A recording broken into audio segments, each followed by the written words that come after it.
আমাৰ অসমখন জিলিকি থাকিব। শ্ৰদ্ধাৰ ৰাইজ, আজি ইয়াত যিসকল মোতকৈ ডাঙৰ বা মোতকৈ সৰু তেওঁলোকে দেখা পাব যে ভাৰতত নৰেন্দ্ৰ মোদী প্ৰধানমন্ত্ৰী হোৱাৰ আগতেও কোন কোন প্ৰধানমন্ত্ৰী আছিল? জৱাহৰলাল নেহৰু প্ৰধানমন্ত্ৰী আছিলে, লাল বাহাদুৰ শাস্ত্ৰী প্ৰধানমন্ত্ৰী আছিলে, ইন্দিৰা গান্ধী প্ৰধানমন্ত্ৰী আছিলে, ৰাজীৱ গান্ধী প্ৰধানমন্ত্ৰী আছিলে, নৰসিমহা ৰাও, ডক্টৰ মনমোহন সিং প্ৰধানমন্ত্ৰী আছিল।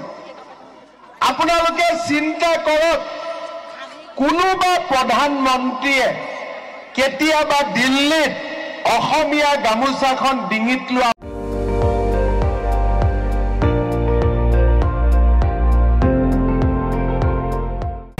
আপুনি চাই আছে ND24, সৰ্বশ্ৰেষ্ঠ নহয় সৰ্বোত্তমৰ দৌৰ।